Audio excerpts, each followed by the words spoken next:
Perempuan janda sekalipun yang nikah, sekampung itu mesti tahu kalau dia nikah lagi. Hadirin jemaah salat zuhur yang Allah muliakan, mari bersama kita memuji Allah untuk nikmat yang cukup banyak yang kita dapatkan siang ini. Kita memperbanyak melafazkan kalimat syukur alhamdulillah. Mudah-mudahan Allah tidak mencabut nikmat yang ada pada kita, dan kita harapkan nikmat itu selalu Allah tambah. Kita berselawat, Allahumma salli ala Sayyidina Muhammad wa ala alihi wa sahbihi wa mawalah. Belakangan ini ada beberapa tontonan kita di televisi yang membuat masyarakat cukup heboh, dan itu cukup berlarut-larut, yaitu permasalahan lama yang hari ini muncul lagi, yaitu berkaitan dengan nikah siri, Pak. Permasalahan nikah sirinya sebenarnya sudah lama dibahas oleh para ulama. Hanya saja permasalahan barunya adalah bisnis biro jodohnya itu yang jadi masalah. Izinkan saya zuhur ini untuk mengulang pelajaran kita, memahami hal-hal yang berkaitan dengan nikah siri ini. Pandangan agama Islam bagaimana? Nikah siri itu prakteknya ada dua macam. Yang pertama, nikah siri itu nikah tanpa wali. Semua ulama sebagian besarnya sepakat nikah seperti ini hukumnya haram. Karena Rasulullah mengatakan ayyuma imra'atin nukihat bighairi izni muwaliha fanikahuha batilun fanikahuha batilun fanikahuha batilun. Kata Rasulullah, siapa saja perempuan yang dinikahi tanpa izin daripada walinya, maka nikahnya batal, nikahnya batal, nikahnya batal. 3 kali Rasulullah katakan. Hadis lain Rasulullah katakan, la nikaha illa biwaliyin wa syahidai adlin. Tidak sah nikah kecuali ada wali satu, kemudian ada 2 orang saksi. Hadis ini cukup bagi kita mengatakan bahwa jenis nikah siri yang pertama ini tidak membuat nikah itu sah. Nikahnya batal, melangsungkan pernikahannya juga haram. Nah, itu praktek yang pertama. Dan itu kecil dan jarang itu terjadi. Ada praktek yang kedua, nikah siri sah, cukup rukun dan syarat, tetapi nikah di bawah tangan. Nikah siri dalam artian nikah di bawah tangan. Nikah di bawah tangan maksudnya pernikahan itu tidak tercatat secara administrasi negara, tidak tercatat di KUA. Nah, mungkin ini yang mungkin agak banyak permasalahan. Yang pertama tadi sudah jelas kita mengatakan tidak sah. Apa hukum nikah siri yang jenis seperti ini?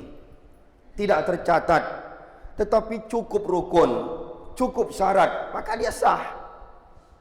Nikah siri, pernikahan itu tetap sah selama dia cukup rukunnya, cukup syaratnya. Ada mempelai laki-laki, ada mempelai perempuan, ada seorang wali, ada 2 orang saksi, ada syirat ijab dan qabul, maka pernikahan sah. Nah, tetapi meskipun pernikahan itu sah, dulu apakah di zaman Rasulullah nikah itu tercatat? Tidak pernah. Di zaman Rasulullah administrasi belum begitu seheboh sekarang. Jadi pernikahan di zaman Rasulullah tidak ada pencatatan pernikahan. Pencatatan pernikahan ini baru muncul belakangan ini untuk merapikan administrasi demi kemaslahatan banyak orang. Nah, coba kita lihat dari aspek hukum. Berbicara masalah sah atau tidak sah, selama cukup rukun, cukup syarat, nikah itu sah. Tetapi kita tidak hanya berbicara masalah sah atau tidak sah. Kita berbicara masalah etis atau tidak etis, atau berpahala atau berdosa. Ini kita berbicara di ruang lingkup berpahalakah atau berdosa kita menikah, nikahnya nikah siri.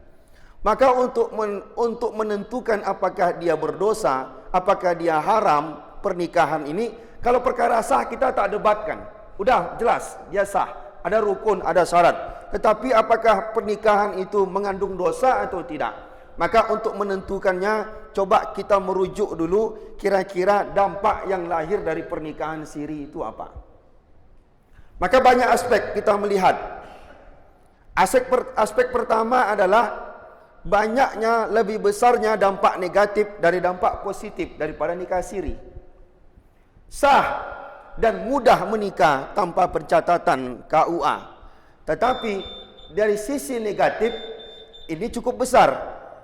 Mungkin dari pihak laki-laki tidak begitu banyak dampak negatif, justru dampak positif yang lebih besar dia dapatkan. Tapi kalau kita melihat dari aspek istri dan nanti anak yang lahir dari situ, di sini dampak negatifnya cukup besar. Di zaman hari ini, lahir dicatat di KUA, nikah dicatat, cerai dicatat, mati pun dicatat. Dampaknya nanti apa?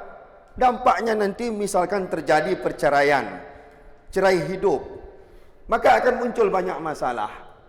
Hak-hak si istri itu banyak dia bisa potensi tak dapatkan. Kita contohkan misalkan, meninggal seorang suami, tentu istri dapat harta warisan. Dia punya harta warisan, dia dapat harta warisan. Tetapi ketika pihak daripada suaminya menolak harta warisan itu diberikan kepada dia, kemana dia akan mengadu? Maka dia akan mengadu ke pengadilan. Pengadilan cuma akan bertanya satu, mana buku nikah? Bukti bahwa ibu adalah istri yang sah.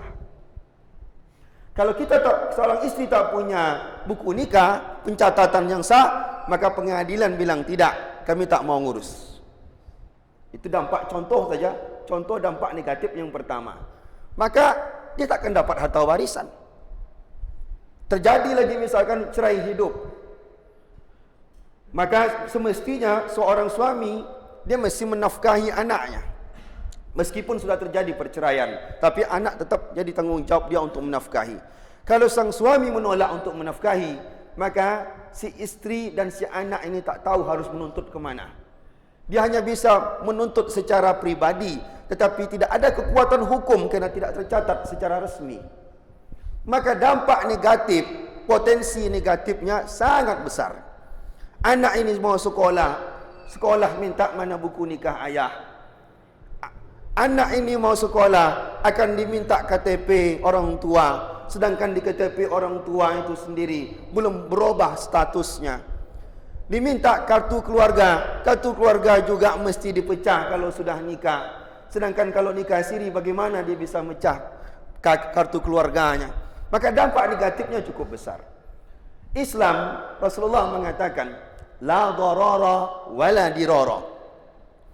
Jangan membahayakan diri sendiri dan jangan membahayakan orang lain.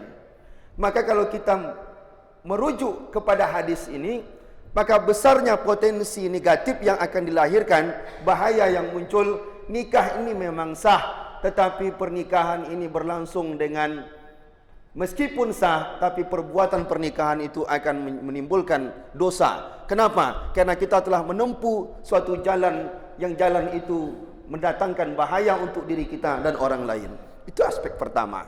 La darara wala dirara. Maka ulama sepakat menyusun sebuah kaedah fikih. Ad-daruru yuzal. Segala hal yang berpotensi yang mendatangkan kemudaratan, maka potensi-potensi itu mesti dihilangkan. Bahkan ulama usul fikih juga membuat suatu kaedah, darul mafasid muqaddamun ala jalbil masalih. Menolak segala hal yang bisa mendatangkan kerusakan-kerusakan itu justru lebih diutamakan daripada kita mengambil kebaikan-kebaikan. Yang lebih diutamakan dalam agama kita adalah segala potensi kerusakan mesti ditolak. Itu dari aspek pertama kita memandang. Dari segi lain, nikah siri ini juga akan bertentangan dengan maqasid az-zawaj. Yang dimaksud dengan maqasid zawaj itu adalah sasaran-sasaran dari pernikahan. Apa dari sasaran-sasaran dari pernikahan? Sasaran-sasaran dari pernikahan itu adalah terciptanya harmonisasi dalam keluarga, terciptanya rasa kewajiban dan tanggung jawab antara pihak suami dan istri. Maka segala potensi-potensi kerusakan tadi yang kita sebutkan di awal tadi, Ini semuanya bertentangan dengan maqasid az-zawaj, maqasidun nikah, atau tujuan-tujuan pernikahan yang Allah inginkan dari pernikahan itu. Sulit kita mendapatkan kata sakinah, sulit kita mendapatkan kata mawaddah, sulit kita mendapatkan rahmah di dalam pernikahan. Itulah sebenarnya yang menjadi maqasidun nikah.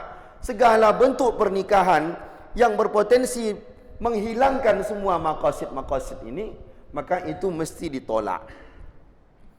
Nah, itu dari aspek kedua kita memandang. Yang ketiga, dari segi prakteknya, di zaman Rasulullah memang tidak ada pencatatan-pencatatan, karena memang tak diperlukan. Hari ini praktek nikah siri itu lebih kepada nikah secara diam-diam, lebih kepada praktek nikah diam-diam. Sehingga apa? Meskipun sudah menikah, kadang mereka tak bisa mengumumkan pernikahannya. Rasulullah katakan, aulim walau bisyatin, umumkan pernikahan itu meskipun dengan memotong seekor kambing. Kata Rasulullah SAW. Nikah siri itu sulit untuk mengumumkan pernikahan, karena perempuan yang nikah siri itu lebih diminta untuk menyimpan pernikahannya, jangan sampai orang lain tahu. Nah, ini jadi permasalahan. Itu dari segi aspek prakteknya. Nah, apakah tidak ada pengecualian dalam hukum ini? Ada pengecualian. Agama kita, mana yang maslahat lebih besar, maka itulah yang menjadi agama, hukum dalam agama kita. Maka sebenarnya apapun permasalahan, kita tinggal menimbang-menimbang mana yang maslahat, mana yang mudarat. Jika seandainya lebih besar itu maslahatnya, maka itulah yang dipilih oleh agama kita.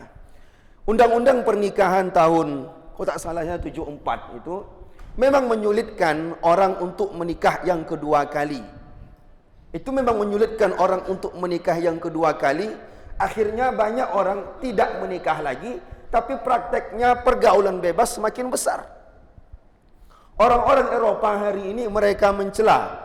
Apa yang mereka cela? Orang Islam tidak memuliakan perempuan, mereka mempoligami perempuan. Tetapi dari segi lain, mereka setiap malam tidur dengan perempuan yang berbeda-beda. Padahal semua itu adalah solusi agama yang Allah berikan. Nah, maka solusinya apa? Solusinya adalah kita mempermudah segala proses-proses itu. Maka hadirin yang Allah muliakan, maka sasaran dari pernikahan itu adalah bagaimana dari aspek sosialnya pernikahan itu mesti diumumkan. Jangan sampai pernikahan itu tidak diketahui oleh orang lain. Maka anak perempuan yang sudah menikah, semua orang kampung itu mesti tahu kalau dia sudah menikah. Perempuan janda sekalipun yang nikah, sekampung itu mesti tahu kalau dia nikah lagi, supaya jangan sampai laki-laki datang meminang ke rumahnya. Maka akan muncul banyak fitnah, maka akan muncul banyak masalah. Maka solusinya adalah, kalau memang harus dilakukan, mesti ada pertimbangan maslahat dan mafsadat. Jika seandainya memang lebih besar maslahat dia menikah lagi, mungkin itu akan menjadikan pengecualian untuk dia. Kapan seseorang itu wajib bagi dia menikah? Wajib bagi seseorang itu menikah pada kondisi secara ekonomi dia mapan, secara nafsu dia tidak sanggup lagi untuk menahan, maka dia wajib untuk menikah. Meskipun dia harus menikah yang kedua kali, wajib hukumnya bagi dia. Kalau dia yakin kalau dia tak nikah lagi, maka dia akan terjerumus dalam perbuatan zina, maka dia wajib untuk menikah lagi.